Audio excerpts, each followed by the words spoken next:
In last week's Silver Update, we talked about the central bank gold buying agreement, which was originally signed in 1999. It was up for renewal this year, and the central banks that signed the original agreement decided not to renew it. The reality is central banks are no longer selling gold, but reading the world situation, the stability of fiat currencies, and today's realities, they are gold buyers. Central banks collectively hold a huge hoard of gold, and their actions can have a substantial effect on the price of gold. It's important for precious metals investors to understand what the central bank gold buying agreement was and what the motivations for this agreement were. If you understand those motivations, it will help guide your precious metals investing philosophy. Although when originally signed in 1999, it was called the Central Bank Gold Buying Agreement, it more correctly should have been called the Central Bank Gold Selling Agreement. Why? Because it was really designed to prevent another disastrous Brown's Bottom decision. This decision has gone down in history as one of the most financially disastrous decisions in history, achieving fame as Brown's Bottom. Gordon Brown, Britain's Prime Minister, sold half of Britain's gold reserves 20 years ago at the absolute bottom of the market when others were also selling their gold. Make no mistake about it, this agreement was designed to serve the best interests of the central banks. They didn't want to be caught selling cheap again. They wanted to coordinate and limit the amount of gold selling at any one time.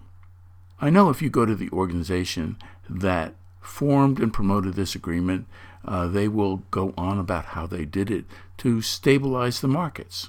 If it was done for our sakes to stabilize markets, why was it just formulated and signed 20 years ago? Remember, Brown's Bottom occurred about 20 years ago too. Coincidence? I don't think so. Central banks were burned selling cheap and didn't want it to happen again. So what does this mean for the precious metals investor? Let's first look at one other decision the central banks recently made, the Basel III agreement, which raised gold from a Tier 3 asset to a Tier 1 asset. What exactly does that mean for banks, and what benefit is it to them? Banks make their money by lending it out. The amount of money they can lend out is based on the reserves they hold. So when an asset is a lesser Tier 3 asset, like mortgages, the banks can only lend out about 50% of the value of that asset.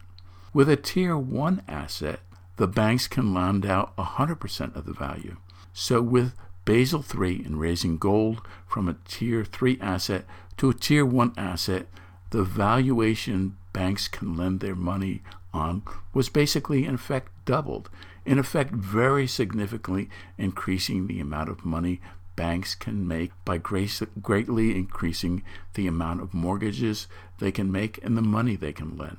So for the precious metals investor, what this means is the central banks, who because of their huge catch of gold have a significant influence on the price of gold, can now make a lot more money. Can you ever imagine that once they were given this huge gift that doubles their gold asset base, enabling them to double the amount of money they lend and very, very significantly increasing the money the banks can make, that this decision raising gold to a Tier 1 asset will ever be reversed? Can't you just hear the howls from banks who suddenly had their profit potential halved by moving gold back to a Tier 3 asset?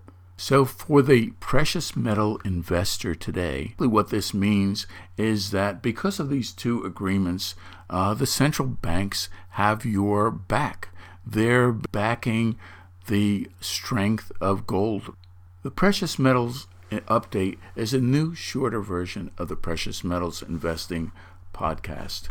It usually focuses on one issue. I would appreciate your comments and your feedback. Send your thoughts and suggestions and recommendations for future updates to ted@preciousmetalsinvesting.com. Preciousmetalsinvesting.com brings you more tips from precious metal experts like David Morgan, author of Silver Manifesto and Second Chance, Paul Majenovic, author of Precious Metals Investing for Dummies and Stock Investing for Dummies. Charlie Nidos of LaSalle Futures Group.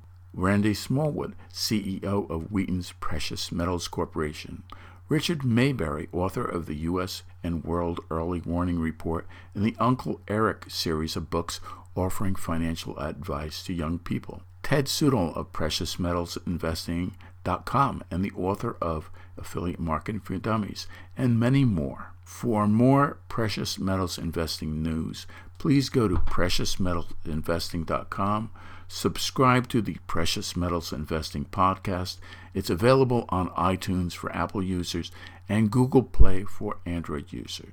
Thank you, stay well, and feel secure with your precious metals investing assets.